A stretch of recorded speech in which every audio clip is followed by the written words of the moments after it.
Bonjour, Bonsoir. bonjour à toutes et à tous. Nous allons commencer dans une petite minute. Voilà, nous attendons les derniers Retardataire. arrivés. C'est Nous bien. allons, comme d'habitude, remettre un petit peu dans le contexte. Les questions, on les pose. Vous posez vos questions, évidemment, quand vous voulez. Évidemment, faites en sorte de poser des questions les plus, euh, voilà, les plus claires possibles. Succincte. D'accord. Donc, on va commencer dans quelques secondes.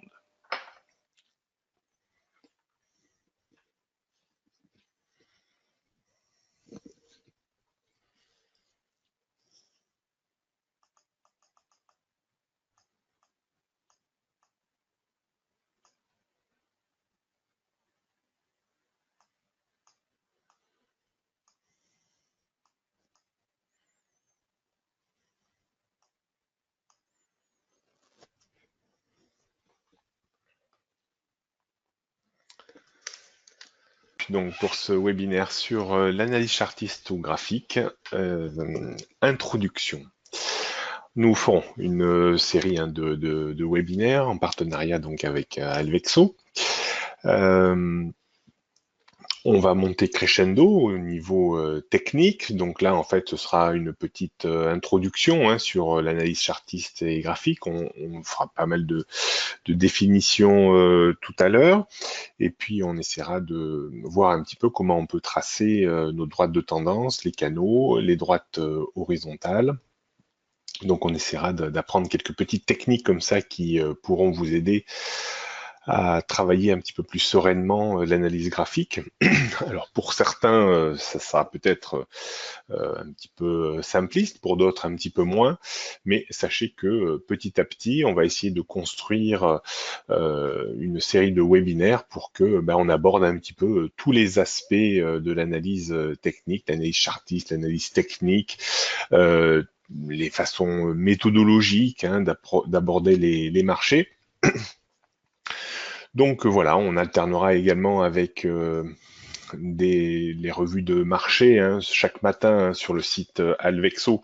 J'interviens entre 9h50 et 10h10, 10h15 pour faire un petit peu le point sur le CAC 40, l'euro-dollar et puis certains autres actifs, des actions, des matières premières.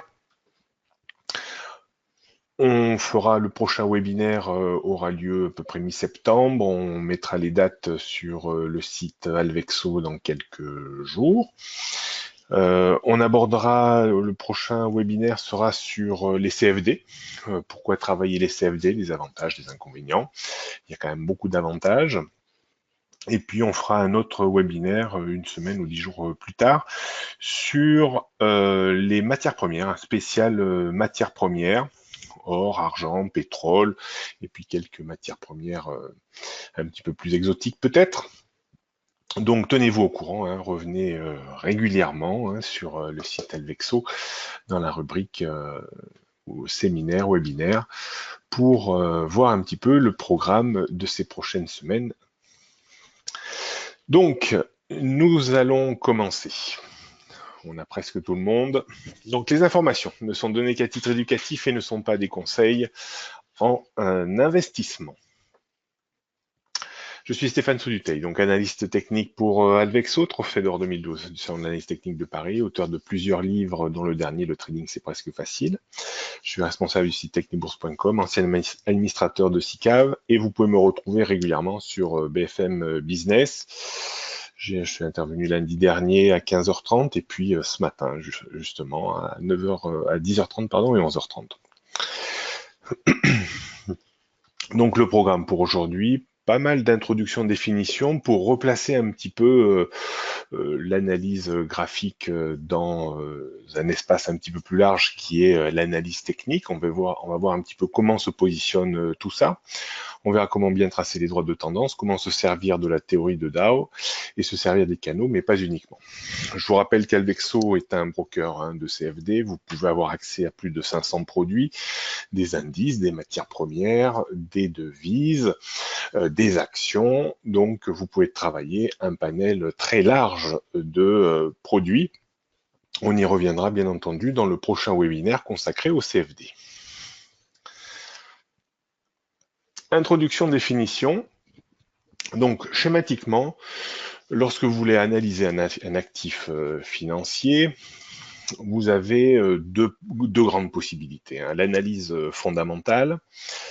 L'analyse fondamentale, eh bien, c'est éplucher le bilan des sociétés, essayer de comprendre un petit peu comment elles fonctionnent, rentrer un peu dans le détail, voir si elles font des profits, si elles ont des dépenses plus importantes que prévues, si elles ont des bonnes perspectives. Enfin bon, là, c'est un petit peu plus, je dirais, compliqué que la seule étude d'un graphique. Mais attention quand même à l'analyse fondamentale parce que l'évolution d'une action ne dépend pas uniquement de ses fondamentaux, hein. Il faut également tenir compte souvent des conditions de marché au sens large. Quand un marché baisse dans son ensemble, comme on l'a vu par exemple ces 3 dernières semaines, et bien même si vous avez une très bonne valeur d'un point de vue fondamental, et bien elle aussi est un petit peu affectée par ces conditions générales. L'influence du ou des leaders du secteur, hein, est très importante. Par exemple, en ce moment, on est en pleine publication de résultats. On attend un petit peu, plus ou moins avec angoisse, les résultats d'Apple demain soir, le 1er novembre après la clôture, parce que c'est un leader, hein, c'est une grosse valeur du Nasdaq, et si les résultats ne plaisent pas aux analystes, eh bien, il y a des sanctions qui peuvent avoir un impact très important sur le marché dans son ensemble, voire sur les actions qui composent le Nasdaq. L'effet de mode également, hein, c'est très important. Il y a des valeurs qui sont parfois à la mode, d'autres qui sont moins à la mode. La géopolitique, bien entendu. Donc il est assez difficile de calculer et d'estimer la projection d'un cours d'une valeur en fonction de tous ces événements pour un investisseur particulier. C'est pour ça en fait qu'il est peut-être plus simple d'utiliser l'analyse technique. On va utiliser l'analyse technique qui est le terme un peu générique qui regroupe 3 grandes composantes, on les verra tout à l'heure. Qu'est-ce que l'analyse technique? En fait, bien, elle s'intéresse au prix par le biais de graphiques. On va partir du principe, en fait, que le marché prend tout en compte et que instantanément, toute l'information dite fondamentale est automatiquement intégrée dans le prix. Et il est peut-être plus simple finalement de s'intéresser directement au prix via un graphique pour voir un petit peu si eh bien, ce prix suit une tendance haussière ou baissière ou qui stagne. Voilà, le but de l'analyse technique, c'est de mettre en évidence finalement des tendances et d'essayer de détecter le type de tendance haussière, baissière, et surtout d'essayer de profiter de renversements de tendance quand il y en a. Il est intéressant également, avec l'analyse technique, de noter la récurrence de certaines configurations et situations techniques, puisque au travers de l'étude d'un graphique, on peut traquer un petit peu le comportement psychologique des intervenants, qui passent souvent toujours par les mêmes phases, l'euphorie, la peur, la cupidité, l'attentisme, la panique, et tout ça en fait transpire parfois dans les prix et ça fabrique des configurations particulières. Alors vous connaissez peut-être les noms, en tête-épaule, en double sommet, en triangle, en flat, en pennant. Ça, c'est pas l'objet d'aujourd'hui. On va rester au stade du chartisme un petit peu basique, mais c'est bien entendu des choses que l'on verra dans des prochains webinaires. Une définition de l'analyse technique faite par John Murphy, qui est un célèbre analyste technique américain, et je suis assez d'accord avec ce qu'il dit. L'analyse technique est l'étude de l'évolution d'un marché, principalement sur la base de graphiques, dans le but de prévoir les futures tendances. Voilà, c'est quelque chose de plutôt simple, mais qui veut bien dire ce que ça veut dire. Donc l'analyse technique, ce qu'il faut bien comprendre, c'est que c'est un terme générique. Vous avez 3 grandes composantes finalement qui vont composer l'analyse technique. Vous avez l'analyse chartiste ou graphique ou traditionnelle, hein. Vous allez retrouver parfois ces 3 termes qui font référence à peu près aux mêmes outils. Ce qu'il faut comprendre, c'est qu'on va parler en termes d'outils, c'est-à-dire que l'analyse technique a un très grand nombre d'outils à sa disposition. Si on voulait faire une liste non exhaustive, il y en a peut-être une bonne centaine. Alors, il est hors de question, si vous voulez, d'utiliser pour faire une analyse, eh bien, toute la ressource en analyse technique dont on dispose. Sinon, on aurait tellement de temps d'analyse que finalement, l'opportunité peut-être que l'on cherche serait déjà passée. Ce qui est intéressant, c'est qu'il va falloir essayer d'utiliser des outils que l'on comprend, que l'on aime utiliser, de façon à essayer de développer des convictions techniques par rapport à ces outils qui sont là pour essayer de vous donner une probabilité de hausse ou de baisse qui se renforcera avec votre expertise, avec votre expérience, avec votre modélisation. Alors la modélisation, qu'est-ce que c'est? Eh bien, c'est de regarder beaucoup de graphiques et essayer d'utiliser un certain nombre d'outils pour traquer un petit peu des récurrences qui vont se transformer en routine d'exécution sur les marchés. On va toujours essayer de faire la même chose pour essayer d'aller prendre ou capter des morceaux de tendance plus ou moins grands sur des horizons de temps plus ou moins importants. Donc, ce qui est intéressant également sur l'analyse technique, c'est que vous allez pouvoir l'utiliser dans l'infiniment petit, hein, sur des graphiques de 1 minute, 5 minutes, 10 minutes, un quart d'heure, 1 heure, mais vous allez pouvoir et vous en servir également sur de l'infiniment plus grand et utiliser des graphiques, par exemple, horaires, 4 heures, journaliers, hebdomadaires, mensuels.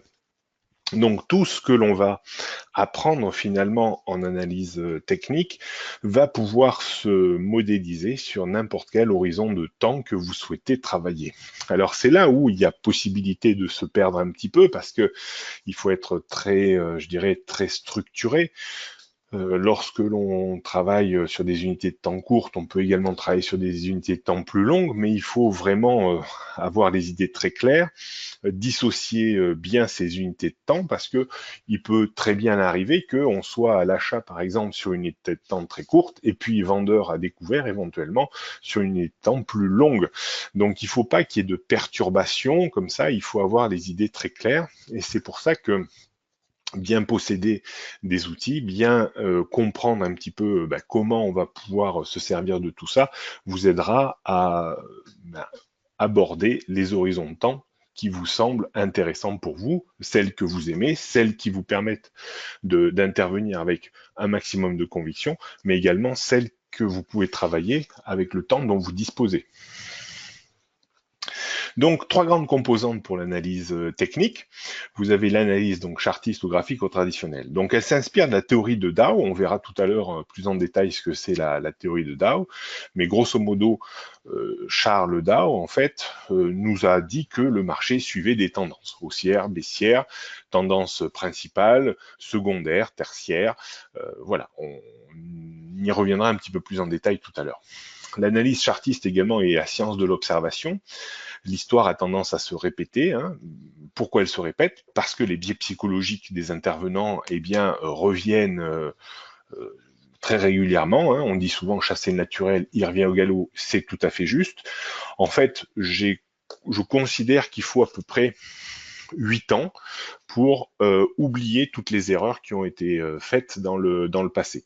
Donc l'histoire a tendance à se répéter, les intervenants ont tendance à avoir la mémoire courte et à faire et à répéter les mêmes schémas, voire les mêmes erreurs très régulièrement sur les marchés. Donc comme l'histoire a tendance à se répéter, on peut mettre en évidence certaines configurations chartistes, comme je vous le disais tout à l'heure, en tête-épaule, en double sommet, en triangle, il y en a plein. On y reviendra certainement à l'occasion d'un webinaire, ou même on fera peut-être plusieurs webinaires sur les configurations chartistes. On pourrait presque faire un webinaire par configuration ou un webinaire pour 2 configurations, parce qu'il y a beaucoup de choses à dire sur les configurations qui sont souvent mal utilisées, mal exploitées par les béotiens ou les néophytes. Schématiquement, donc, la composante chartiste va fixer une tendance. En fait, c'est l'objet principal de cette composante, c'est d'être capable de dire si le marché monte ou le marché baisse, voire stagne, parce que, bien entendu, il peut stagner. L'autre composante, en fait, on appelle ça l'analyse classique ou moderne. Souvent, en fait, c'est 2 termes antinomiques, mais on peut trouver ces 2 termes. Donc, c'est l'apparition de ces de cette composante est dans les années 70, lorsque on a commencé à utiliser des outils mathématiques et statistiques appliqués sur les cours de bourse. C'est devenu accessible aux particuliers avec le développement, bien entendu, des micro-ordinateurs et des logiciels d'aide à la décision et des brokers et l'apparition de brokers en ligne comme Alvexo, qui met aussi à votre disposition des outils pour travailler d'un point de vue graphique sur les plateformes. Donc, schématiquement, en fait, cette composante va plus étudier le pouls de la tendance, en fait, au travers souvent d'indicateurs que vous connaissez plus ou moins bien, qui sont des RSI, des stochastiques, des MACD, des pourcentages d'air de Williams, des OBV, des DMI, des systèmes ADX, ADXR, enfin voilà. Ce qui est intéressant de comprendre, c'est que il y a eu une grande mode des indicateurs dans les années 90, 2000, 2010.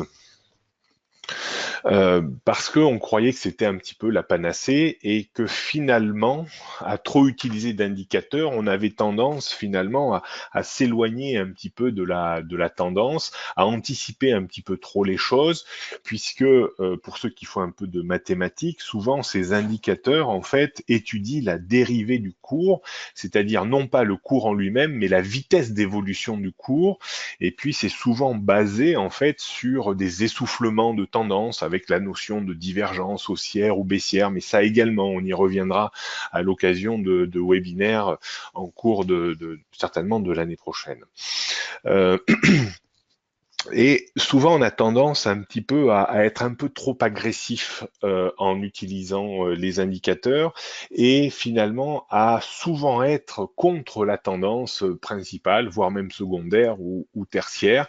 Et c'est pour ça, des fois, qu'il y a tant de déconvenues lorsqu'on utilise à outrance, je dirais, les indicateurs qui sont à votre disposition.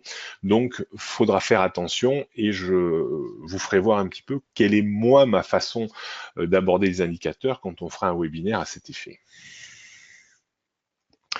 La troisième grande composante, alors même s'il y en a d'autres, hein, il y a d'autres composantes, mais je vous indique vraiment les principales, hein, celles qui sont vraiment utilisées par la majorité des analystes techniques et graphiques. La troisième grande composante, c'est l'analyse héliotiste ou dite philosophique. Là, on doit cette analyse à Ralph Nelson Elliott, qui était comptable dans les chemins de fer américains au début du siècle dernier, un petit peu comme Dow, hein, qui était également dans ces années-là. Et lui, en fait, il a contracté une maladie et puis son dada, ça a été de suivre l'évolution des marchés financiers. Alors à l'époque, il n'y avait pas de logiciel graphique, donc il traçait ses graphiques à la main avec chaque cours de clôture. Hein. Il n'y avait même pas de séance en temps réel, hein. C'était des fixings à l'époque, 1 ou 2 par jour. Et donc, il traçait ses graphiques à la main, et puis pour lui, en fait, il a conceptualisé que le marché évoluait suivant des vagues, 5 vagues de tendance et 3 vagues de correction, et que tous les marchés pouvaient être analysés selon cette séquence. Ces vagues, en fait, étaient reliées entre elles par des ratios très précis, hein, dits de Gann ou de Fibonacci. Là aussi, on pourrait faire un webinaire juste consacré à Gann et à Fibonacci. On le fera certainement parce que il y a beaucoup de choses intéressantes à dire et à apprendre de ces ratios. Donc, l'inconvénient un petit peu de l'analyse héliotiste, c'est qu'il y a beaucoup de règles à respecter pour le décompte des vagues. Il faut être sûr, en fait, que lorsqu'on va compter nos 5 vagues de tendance, 1, 2, 3, 4, et nos 3 vagues de correction ABC, on soit bien dans les bonnes vagues. Ce qu'il faut voir, c'est un système de poupée russe. Hein. Il y a des vagues principales composées de vagues secondaires qui elles-mêmes se décomposent en 5 vagues de correction, de tendance et 3 vagues de correction. Donc, on peut très vite s'y perdre. C'est la composante, à mon sens, la moins évidente pour intervenir concrètement en bourse, parce que si on se trompe dans le décompte, eh bien, on peut vite arriver finalement à faire des bêtises sur les marchés. Alors, ce qu'il faut voir également, c'est que l'analyse chartiste, classique et héliotiste peuvent être utilisées séparément C'est-à-dire qu'on peut vous trouver en fait sur le marché des analystes purement chartistes qui vont vraiment uniquement tracer des droites de tendance, s'inspirer de la théorie de Dow qu'on va voir tout à l'heure. Il y a des analystes purement héliotistes, j'en connais quelques-uns, et puis il est plus rare qu'il y ait des analystes qui utilisent uniquement les indicateurs techniques. Souvent, il y a des analystes un peu mixtes qui font la part belle, par exemple, au chartisme, mais qui utilisent un petit peu quelques indicateurs techniques en appoint de leur modèle. Voilà pour définir un petit peu le cadre de ce qu'est l'analyse technique et la petite partie que l'on va voir aujourd'hui. Là, on va plutôt raisonner avec la composante chartiste.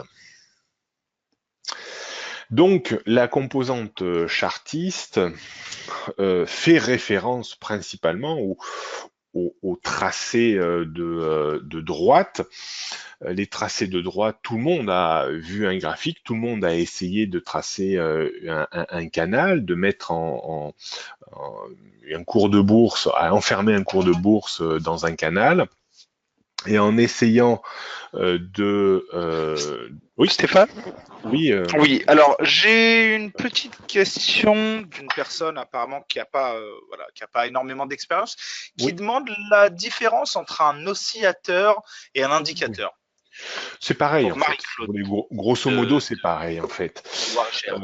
Un indicateur technique, en fait, un oscillateur, et c'est certes, en fait, si vous voulez, si tu veux, ou si vous voulez, pardon, euh, les indicateurs, il y a plusieurs familles d'indicateurs. Il y a les indicateurs de puissance, il y a les oscillateurs.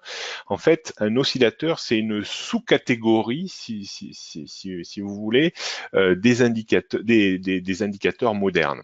Un oscillateur, comme son nom le dit ou le démontre, c'est par exemple un RSI. Parce qu'un RSI va osciller entre le 0 et le 100. Un oscillateur est souvent un indicateur borné, en fait. C'est-à-dire que tantôt il ira vers la borne 100, tantôt il ira vers la borne 0. Et il y a des indicateurs non bornés. On ne peut pas dire que ce sont des oscillateurs. Par exemple, le MACD. Le MACD, en fait, qui est une différence de deux moyennes mobiles filtrées par une moyenne mobile. Donc là, c'est un peu complexe, mais par exemple, il ne va pas osciller parce que, par définition, il est non borné. Même si le marché ne va pas faire que monter ou que baisser, il va finir par avoir des oscillations, mais un vrai oscillateur, c'est un indicateur qui est borné, et les deux plus beaux oscillateurs qui sont à notre disposition, c'est le RSI et le stochastique. Voilà.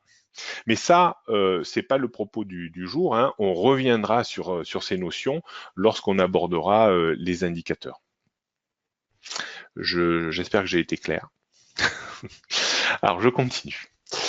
Donc, comment bien tracer des droites de tendance, puisque l'analyse chartiste va faire référence aux droites de tendance. Tout le monde a entendu parler de droites de support ou de soutien et droites de résistance. Et de cette fameuse inversion support-résistance, c'est-à-dire que tout support deviendra un jour résistance et toute résistance deviendra un jour support, et ça on y reviendra un petit peu plus en avant. Donc ce qu'il faut bien voir, c'est qu'une droite de support, c'est une droite fictive qui passe judicieusement par les points bas d'une valeur. Alors là, on va parler sémantique et on va parler un peu de littérature technique. Donc là, chaque, je dirais, analyste a son concept. Alors, quel est le meilleur concept? Il n'y en a pas. On va voir que c'est une question de choix personnel, et ce choix personnel doit être fait pour développer une conviction à l'avenir.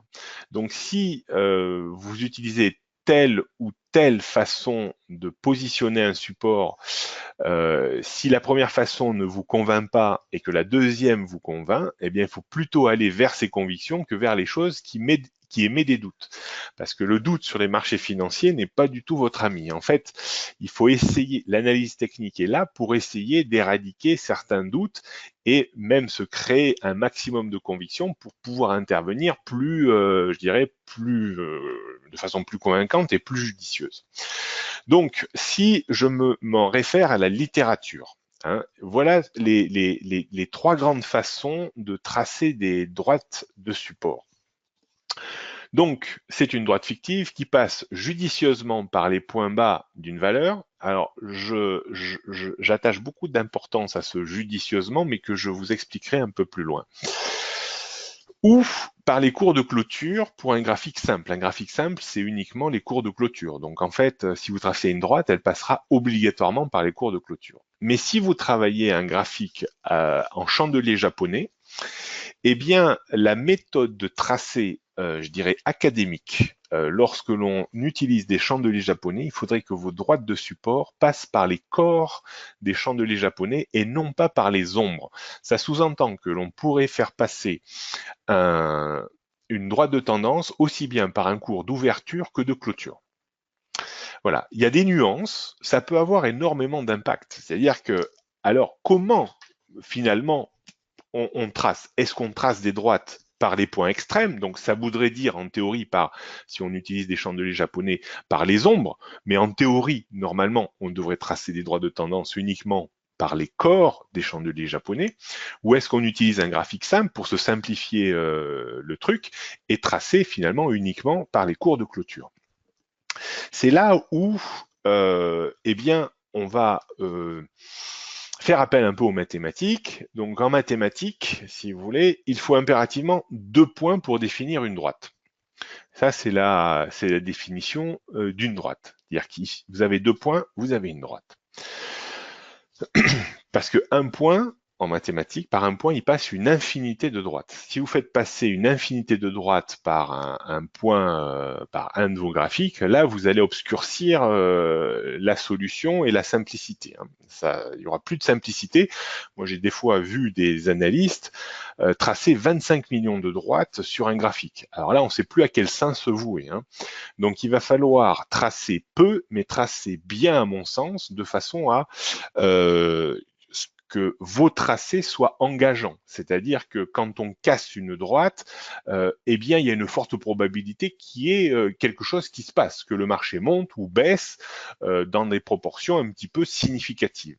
Donc, en mathématiques, on dit qu'il faut 2 points pour définir une droite. Alors, pour se simplifier un petit peu la vie, en analyse chartiste, il va être intéressant d'avoir 3 points. C'est-à-dire que l'idée d'avoir 3 points de contact sur une droite, et c'est là où le terme judicieux va prendre tout son sens. C'est-à-dire que moi, quand je vais tracer une droite, moi, ce qui m'intéresse, c'est le concept des 3 points. Peu importe si la droite dans son ensemble passe par les points hauts ou les points bas, peu importe si il y en a un point qui passe par un point haut, un autre point par un cours d'ouverture, un autre point par un cours de clôture. Moi, ce qui m'intéresse, c'est le concept des 3 points. C'est là où j'insiste sur le côté judicieux. C'est-à-dire qu'il faut se créer une conviction, et la conviction, vous l'aurez quand vous aurez réussi à accrocher vos droites par 3 points, peu importe par quel point vous les accrochez. Ça peut être un point extrême, un cours de clôture, un cours d'ouverture. Voilà, j'aurais tendance à dire, vous vous débrouillez, mais vous me trouvez 3 points cohérents. On verra ça un petit peu plus en avant dans les exemples. Une droite de résistance, c'est une droite fictive qui passe judicieusement par les points hauts d'une valeur ou, bien entendu, par les cours de clôture pour un graphique simple ou par les corps si on utilise, en théorie, les chandeliers japonais. Mais là également, je vais dire de la même manière, on va essayer de tracer les droites de résistance également par 3 points. Alors, on poursuit avec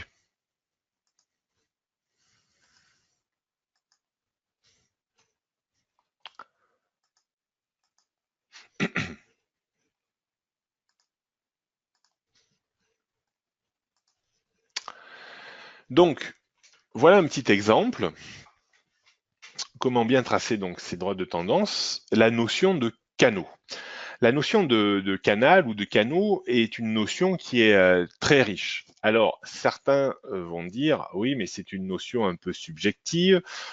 Euh, on restreint un peu cette subjectivité du moment où on essaye d'accrocher nos droites par 3 points. Effectivement, si je regroupe dans une salle 20 personnes, que je donne un graphique nu, que je leur demande de tracer un canal, ou ne serait-ce qu'une droite de support ou de résistance pour souligner une tendance, je vais avoir 20 pentes différentes. Par contre, là où on va homogénéiser un petit peu nos tracés, c'est du moment où on va embrasser 3 points dans notre droite de tendance. Alors là, on va surtout regarder finalement non pas l'habillage graphique, parce que moi je me sers également en plus des droites de tendance, des bandes de Bollinger, des moyennes mobiles. Donc là, on va rester purement chartiste, hein, on va pas regarder les bandes de couleurs, les moyennes mobiles, les bandes de Bollinger. Ici, c'est pas le propos du soir. Ce qui est intéressant, c'est que quand on regarde un graphique, alors sur n'importe quel horizon de temps, hein, là je pourrais vous dire que c'est un graphique qui embrasse 1 heure, ou je pourrais dire que c'est un graphique qui embrasse 15 jours, ou que c'est un graphique qui embrasse 3 ans.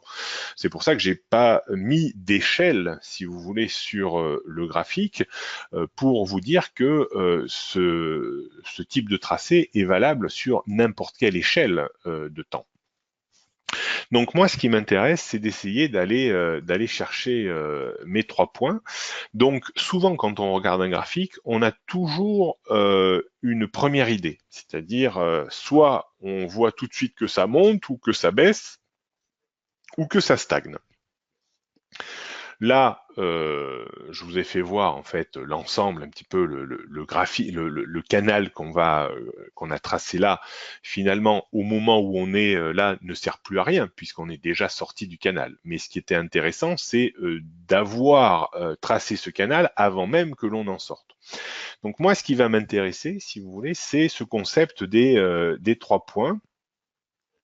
Donc, je vais aller chercher un premier point et puis je vais essayer. Alors, effectivement, vous pourriez me dire, tout dépend à partir de quel moment on trace notre canal. On va considérer en fait que au moment où on regarde le graphique, l'horizon de temps, on était ici, là où j'ai mis ma verticale, mes 2 verticales vertes, bleues, pardon.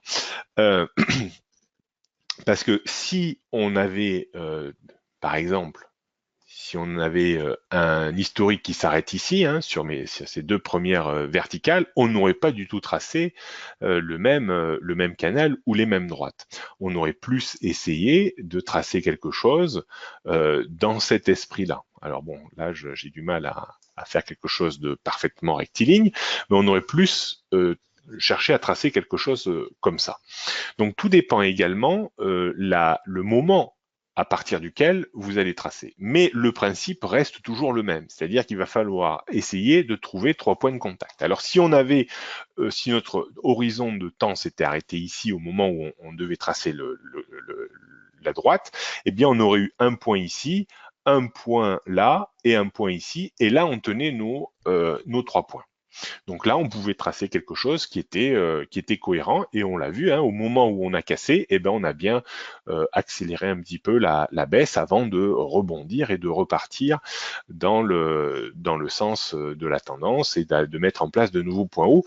Et là, je repréciserai un petit peu tout ça tout à l'heure en disant attention à ne pas avoir l'abus de langage entre tendance et retournement de tendance. Un retournement de tendance souvent est galvaudé par les néophytes. Certains pensent travailler des retournements de tendance alors qu'ils ne travaillent que des corrections un peu plus puissantes que d'ordinaire. Mais ça également, il faudra faire un webinaire sur cette notion en fait de tendance, correction, changement de tendance, retournement de tendance. Moi, en fait, j'ai des idées très claires là-dessus. Pour moi, en fait, il y a une tendance. Au sein de cette tendance, on a des micro-corrections. Quand on sort tendance, on a une macro-correction, c'est-à-dire une correction beaucoup plus importante que celle qu'on avait eue précédemment, par exemple dans le canal, mais je ne parle très rarement de retournement de tendance parce que quand on parle de retournement de tendance, il y a un côté intégriste, jusque boutiste, qui n'est pas forcément très bon. C'est pas parce qu'on a un changement de tendance qu'on a un vrai retournement de tendance destiné à aller très bas, très profond. Voilà, donc ça, il faudra qu'on éclaircisse également cette notion-là dans les prochains webinaires. Alors, si on revient à notre tracé de droite, donc déjà, vous allez simplifier quand même, vous allez vous simplifier beaucoup la vie en traçant des droites accrochées par 3 points. Alors effectivement, si après on est à ce niveau-là, on commence finalement à regarder le graphique uniquement lorsque le graphique est ici, on va pas du tout tracer la même droite.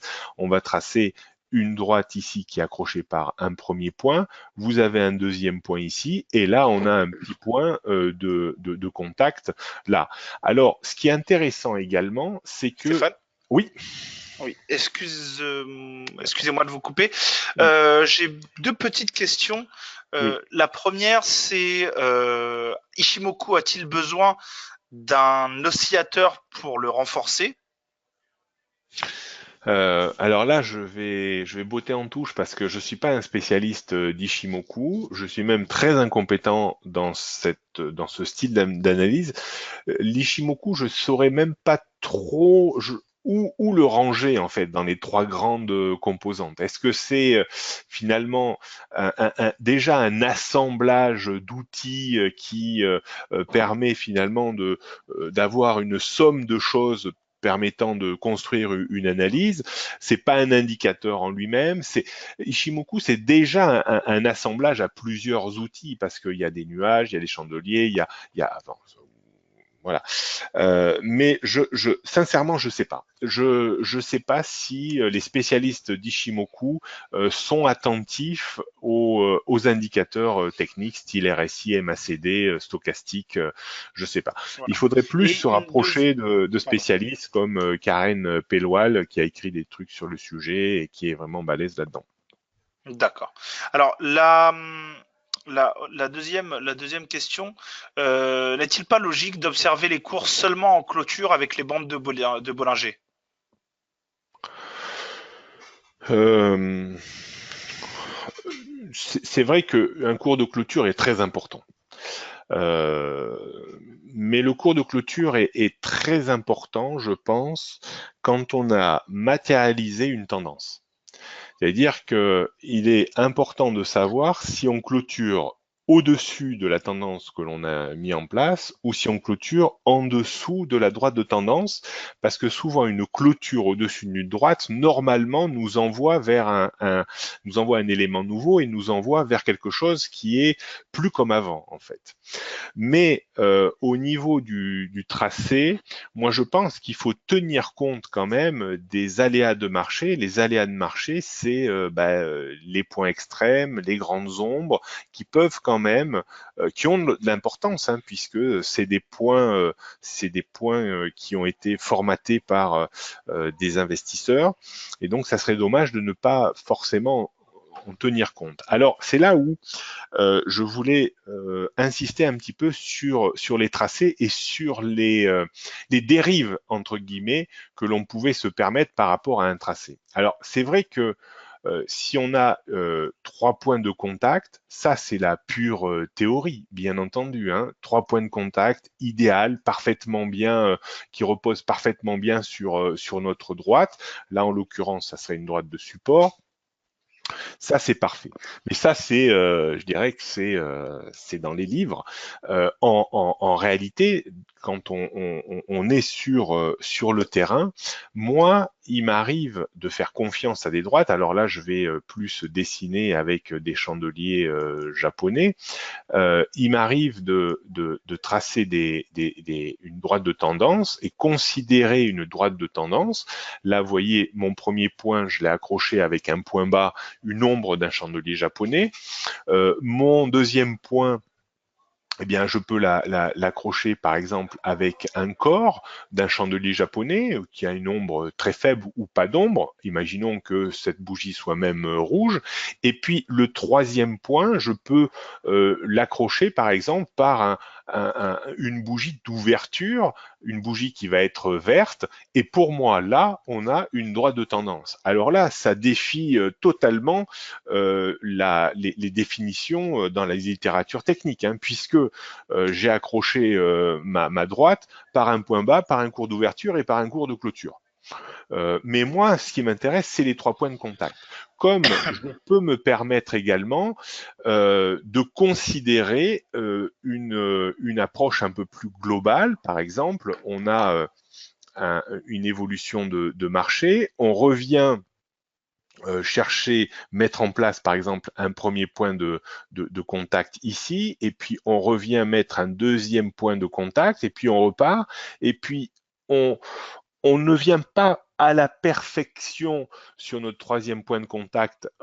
On n'est pas revenu pile poil sur la droite, mais il y a eu cet esprit de revenir chercher quand même cette droite.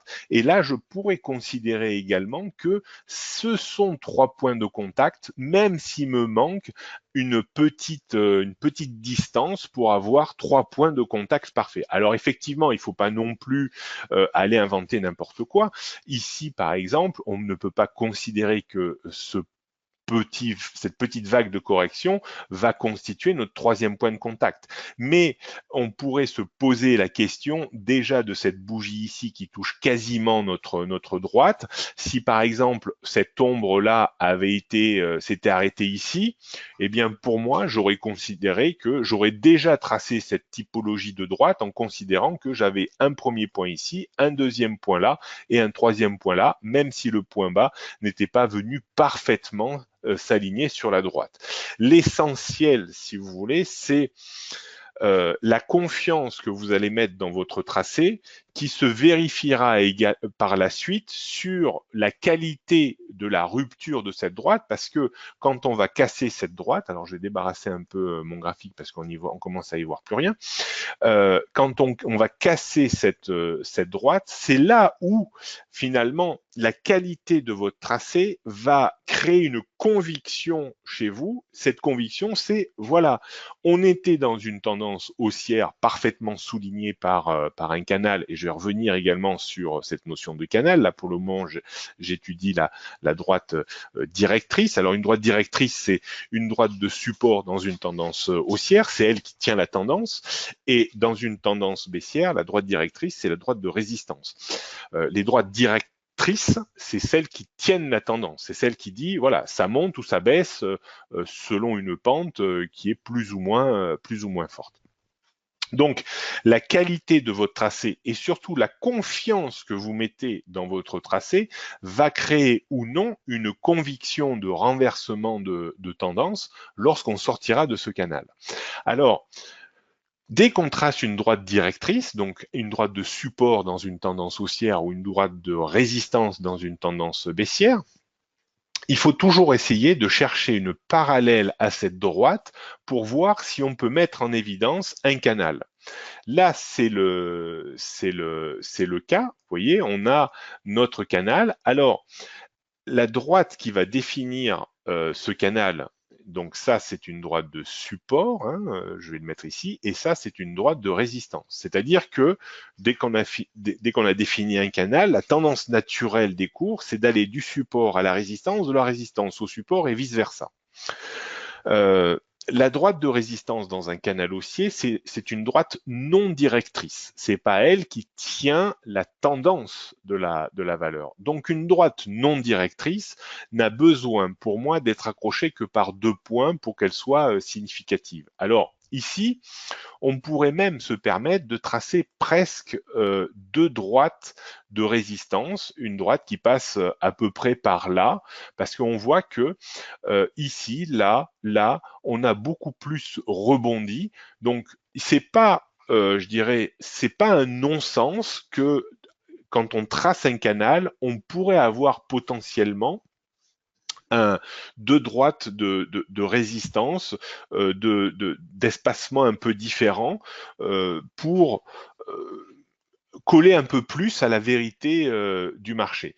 Il est plus rare en fait que l'on ait deux droites de support. Les droites directrices sont souvent uniques, hein. C'est une droite directrice, c'est elle qui tient la tendance. Il ne faut pas avoir de doute quant à cette tendance. Par contre, une droite non directrice, comme elle est accrochée que par 2 points, on peut potentiellement en mettre une ou deux pour définir un canal. Alors, quand on a défini un canal, c'est très intéressant parce que il y a la loi du canal. La loi du canal, c'est quand on casse ce canal, il y a statistiquement un objectif qui est calculable. En fait, comment on fait? Eh bien, on va mesurer la largeur du canal en prenant la perpendiculaire à la droite de support qui sera automatiquement perpendiculaire à la droite de résistance. Ça, c'est le théorème de Thalès, pour ceux qui ont fait des mathématiques. Donc, quand on mesure cette distance, eh bien, cette distance, on va devoir la reporter verticalement au point de rupture et ça va nous donner un objectif théorique minimum de baisse. C'est-à-dire que si vous avez bien tracé votre canal, si vous avez confiance dans le tracé du canal, c'est-à-dire il n'y a aucune hésitation possible, c'est-à-dire qu'il se voit, il est parfaitement bien défini, vous pouvez avoir éventuellement une hésitation sur la résistance, en mettre deux. Alors bien sûr, si vous avez deux résistances, vous avez deux objectifs possibles.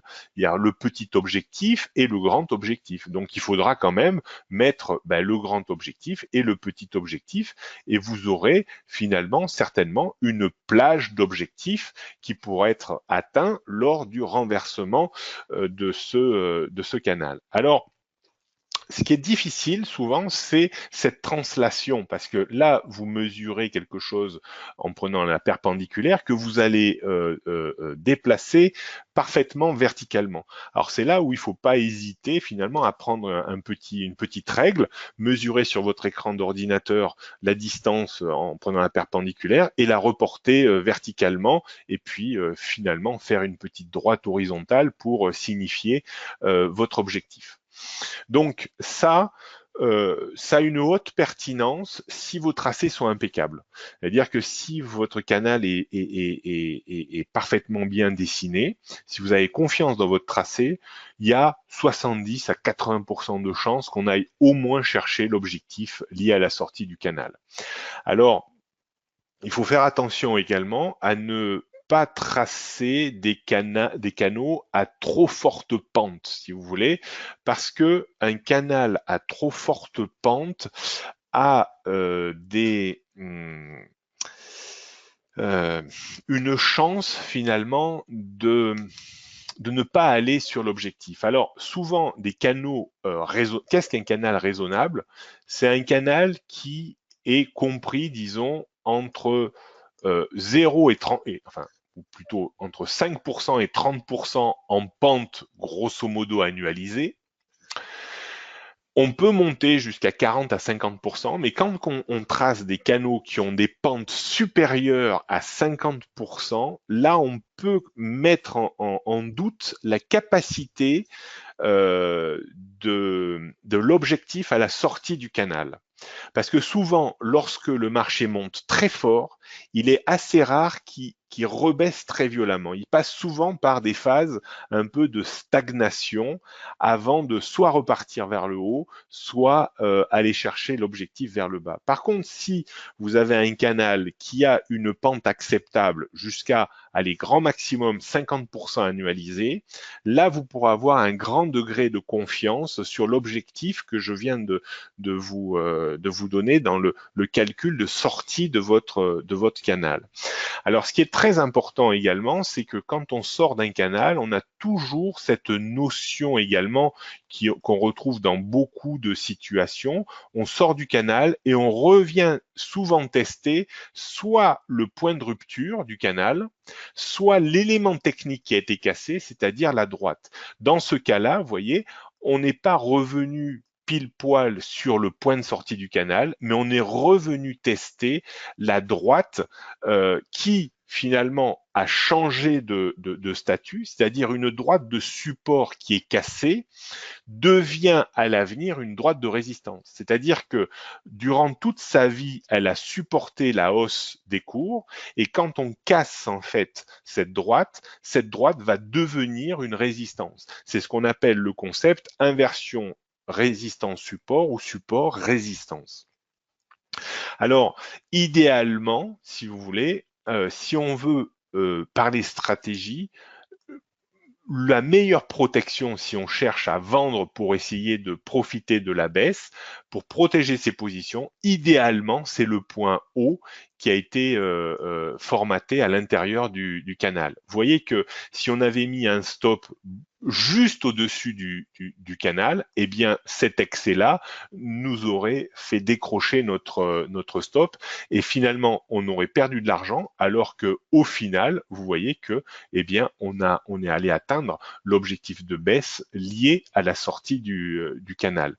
Donc ça, c'est des petites choses, si vous voulez, qu'il faut avoir en tête. Souvent, en fait, les personnes se disent, cet effet de retour, ça a un nom très particulier, on appelle ça un pullback, hein, souvent, un effet de retour.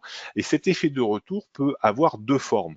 Vous pouvez avoir un effet de retour instantané, donc, c'est-à-dire, juste après qu'on est cassé, on revient tout de suite, mais vous pouvez avoir également des pullbacks plus équilibrants. C'est-à-dire que si vous avez un canal relativement long, votre pullback risque d'intervenir dans un laps de temps un peu plus long après la rupture du canal. Tout est question d'équilibre, de proportion souvent. Et des fois, on a deux pullbacks. On a un pullback, un micro pullback instantané, puis on commence à baisser, on se rapproche de l'objectif, et puis on remonte chercher soit le point de rupture du canal, soit l'élément technique avant souvent d'aller chercher l'objectif. Donc cette phase-là est des fois assez complexe à gérer pour les investisseurs qui ont tendance à paniquer un peu trop rapidement, à sortir de leur position un peu trop rapidement et finalement de ne pas profiter réellement et sérieusement de l'implication du beau tracé qu'ils ont pu faire au préalable. Voilà, c'est très technique si vous voulez. Il y a beaucoup, beaucoup de choses à dire sur les tracés. Je pense avoir dit l'essentiel si vous voulez, mais moi, en fait, j'ai choisi une autre façon d'analyser les marchés, principalement avec le setup qui est sous le canal. Je m'en défendrai, je vous expliquerai certainement encore dans un autre webinaire ma façon de composer en fait de composer ma méthode, quels outils j'ai pris pour créer mes setups et développer des convictions dans les analyses que je fais. Alors, il n'y a pas que le canal, si vous voulez. Tracer des canaux, c'est bien quand ils sont évidents, quand vous avez aucune hésitation ou doute. Il faut le tracer quand il y a quelque chose de très évident. Ce qui est vraiment très intéressant, c'est de chercher un peu à vendre sur la résistance, d'acheter sur le support jusqu'au moment où on va casser le canal. Je parle pas de retournement, moi je parle de renversement. Hein. Un retournement, pour moi, c'est pas une sortie de canal, pour moi, ça sera une macro-correction, c'est-à-dire que au sein du canal, on a des corrections, comme ici, comme là, des micro-corrections, et quand on sort du canal, pour moi, on va avoir une correction beaucoup plus importante que ce que l'on a pu avoir avant, mais qui va pas forcément remettre en cause la tendance haussière, toute la tendance haussière précédente. On l'a vu par exemple ici, regardez ce que je démontre. Imaginez que quelqu'un ait travaillé ce canal ici. Imaginons qu'ils disent, voilà, là je suis confronté à un retournement de tendance. Certes, ça baisse pendant un petit peu, hein, voilà, mais derrière, le marché remonte, il fait un micro pullback sur la droite, puis il rebaisse, puis il remonte et il déborde le point haut et il repart dans la tendance. C'est là où il faut faire une distinction, je pense, entre phase de micro-correction, phase de macro-correction quand on sort d'un canal et phase de retournement. Pour moi, un retournement de tendance aurait eu lieu beaucoup plus bas, peut-être ici, même si entre-temps, on aurait pu bien entendu travailler un petit peu en vente à découvert. Mais voilà, cette notion de tendance, micro-correction, macro-correction, retournement, il faudra qu'on fasse un webinaire dessus pour bien vous structurer.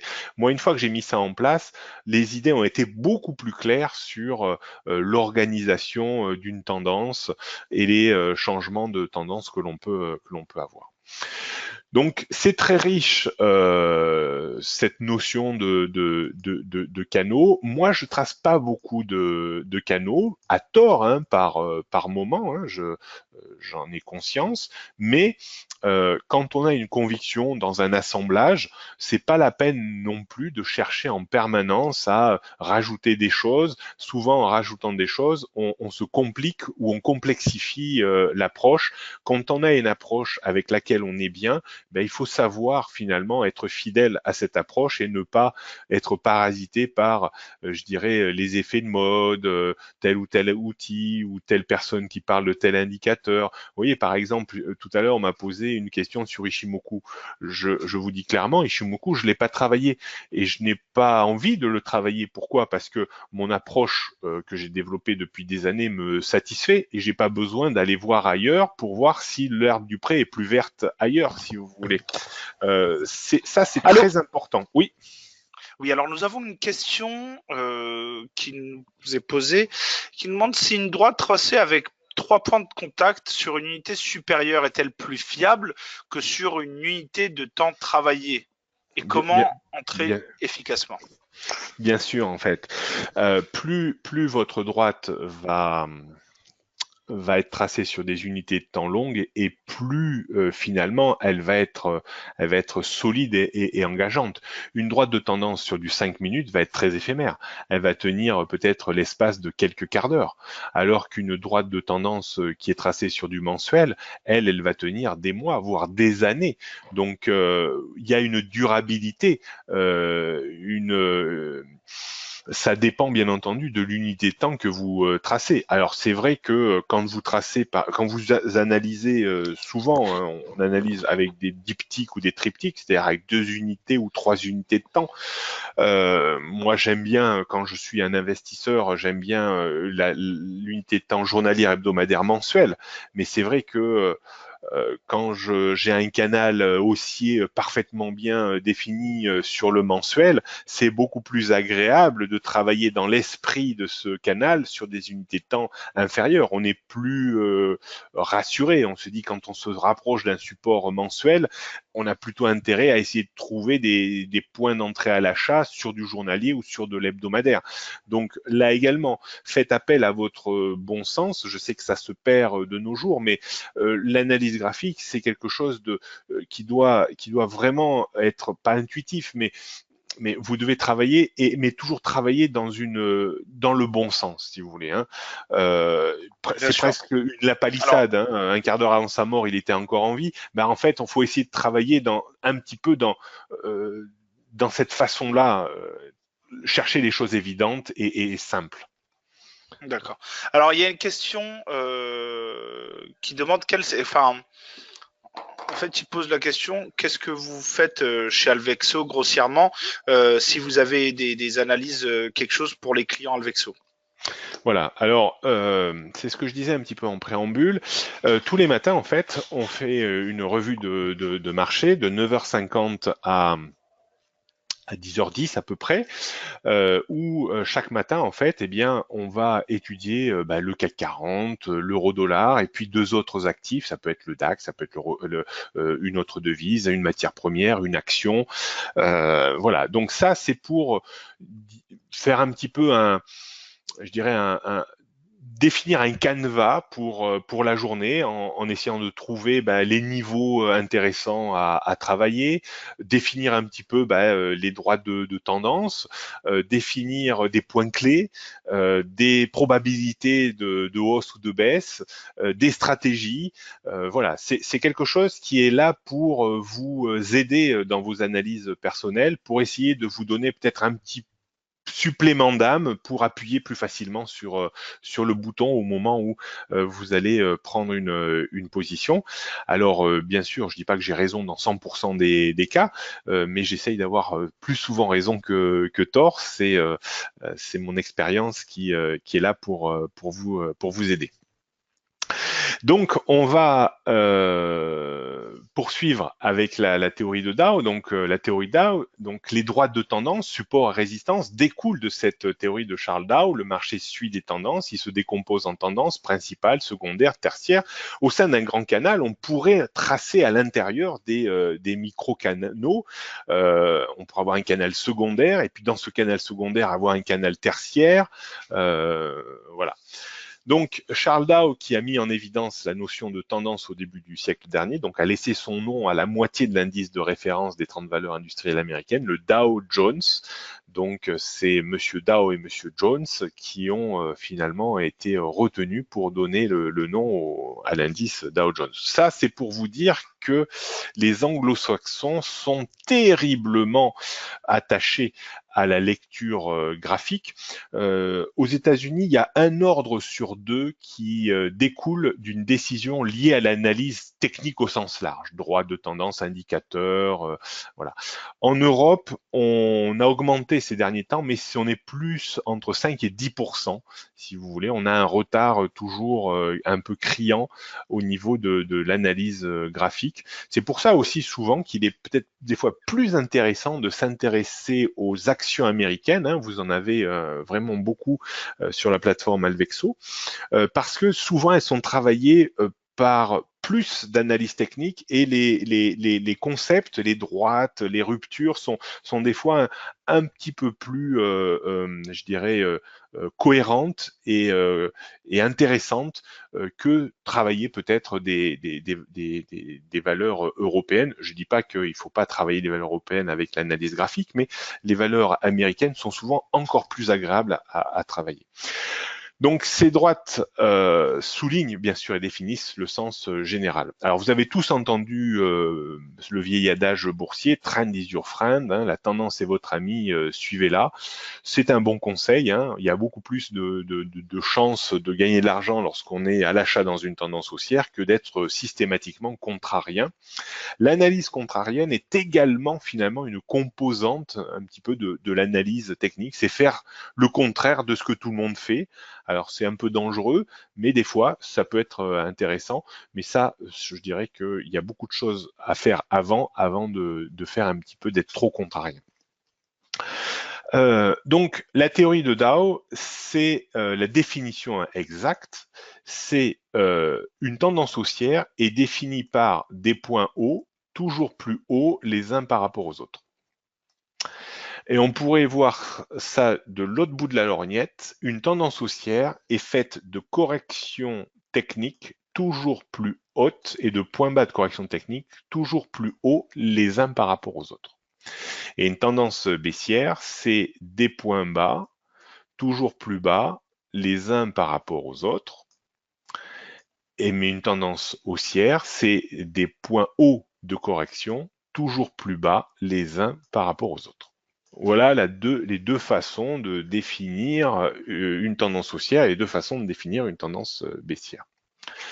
Donc, ce qui est très important aussi pour garder le momentum haussier, alors souvent, une fois qu'on a trois corrections, souvent on essaye d'attacher une droite de support, définir un canal. Alors des fois, on ne peut pas définir un canal, mais c'est pas grave, on garde la droite de support, la droite directrice qui nous donnera une indication de sortie. Alors là, on n'aura pas d'objectif de baisse parce qu'on n'aura pas le canal, donc il faudra naviguer un peu plus à vue ou alors utiliser d'autres outils pour calculer peut-être des objectifs de baisse. Ce qui est très intéressant pour ne pas perdre le momentum de la théorie de Dow, c'est-à-dire pour pas freiner cette tendance, c'est de ne jamais casser le point bas précédent. Voilà. C'est-à-dire qu'une fois qu'on est reparti au-dessus de notre point haut ici, la prochaine phase de consolidation, il ne faudra pas qu'elle casse le point bas précédent, sous peine finalement d'enrayer cette théorie de Dow et de peut-être de rentrer dans une phase de consolidation plus importante que prévu, qui entraîne un renversement de tendance, la sortie de notre canal ou la rupture de notre droite de support ou de résistance si on étudie une tendance baissière. Donc souvent en fait, moi je vais me servir du point bas précédent, alors souvent avec d'autres outils, par exemple pour ceux qui me suivent tous les matins, je travaille beaucoup avec des moyennes mobiles. Imaginons que j'ai un débordement d'un couple de moyennes mobiles qui est très important. Je suis capable de dire que le signal est de qualité pour X ou Y raison. Eh bien, mon stop de protection, si je vois en fait que j'espère une tendance haussière, donc j'espère voir se mettre en place une théorie de Dow, eh bien souvent mon stop de protection va être axé sur ce principe de Dow, c'est-à-dire sous le dernier point bas, en dessous par exemple de la moyenne mobile qui a été débordée pour créer mon signal d'achat ici. Voilà, c'est une double sécurité, c'est-à-dire qu'il faudra déjà repasser en dessous de la moyenne mobile et en plus casser cette logique de Dow pour eh bien que je sorte de ma position et décider d'acter une perte parce que je me suis trompé dans mon analyse.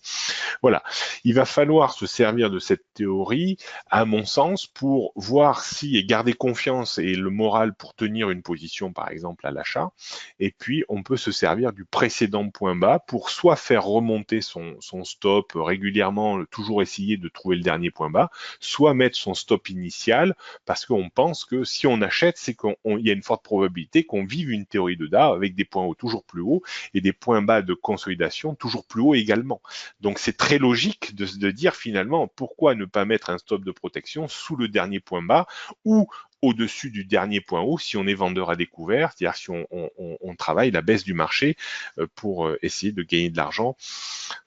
Voilà. Là aussi, ça, on verra un peu la vente à découvert dans le prochain webinaire sur les CFD.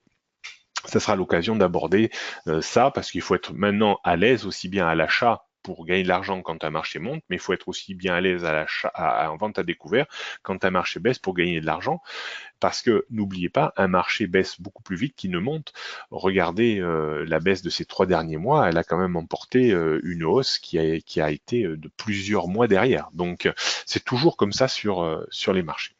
On va terminer. On prend un peu plus de temps aujourd'hui. On va terminer avec quelque chose qui est très intéressant. Moi, je m'en sers beaucoup plus de ce concept. Voilà. Là, je vous dis se servir des canaux, mais pas uniquement. C'est-à-dire que quand on regarde un graphique, on cherche toujours à tracer des canaux. Ça, c'est la tendance naturelle. J'ai fait des tests quand je faisais des formations et tout ça. Je faisais des tests sur les personnes, je leur donnais des graphiques et sur 20 personnes, j'ai 18 personnes qui me traçaient que des canaux. N'oubliez pas les droites horizontales. Là, en fait, la droite horizontale va des fois être moins intuitive à tracer parce que on n'aime pas les droites horizontales parce que ça fait référence à des canaux horizontaux, donc on cherche toujours de la tendance, si vous voulez, mais c'est quand même très intéressant de tracer les canaux horizontaux. Dans mes analyses que je fais, beaucoup d'actifs que qu'on traite chaque matin, il y a beaucoup d'actifs qui sont dans des canaux horizontaux. Le CAC 40 est a beaucoup évolué dans des canaux horizontaux ces derniers mois. Les valeurs du luxe ont beaucoup évolué dans des canaux horizontaux en plafonnement au mois d'août, septembre, avant d'en sortir par le bas.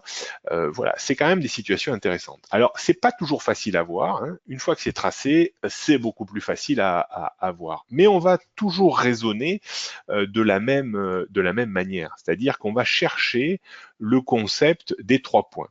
Alors, vous voyez qu'ici, pour moi, cette droite de résistance, pour moi, elle est articulée sur 3 points. Même si on n'a pas un point de contact parfait ici et là, moi, j'ai l'esprit de mes 3 points. Alors, par contre, ce qui est intéressant, c'est que moi, quand je trace mes droites horizontales, les ombres, souvent, moi, ça me dérange pas qu'il y ait une ombre au-dessus de mon canal.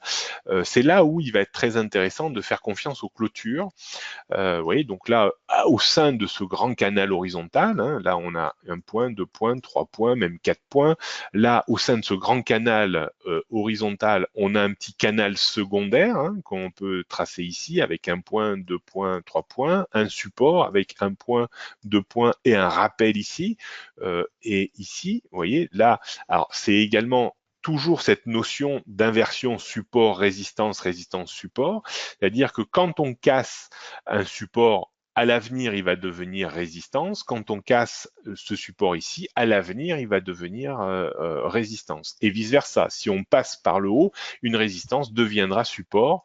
Et on aura toujours souvent ce phénomène un peu de pullback. Vous voyez, là, on a cassé. Et regardez, on a une bougie qui a tenté une petite reprise derrière. On connaît toujours souvent.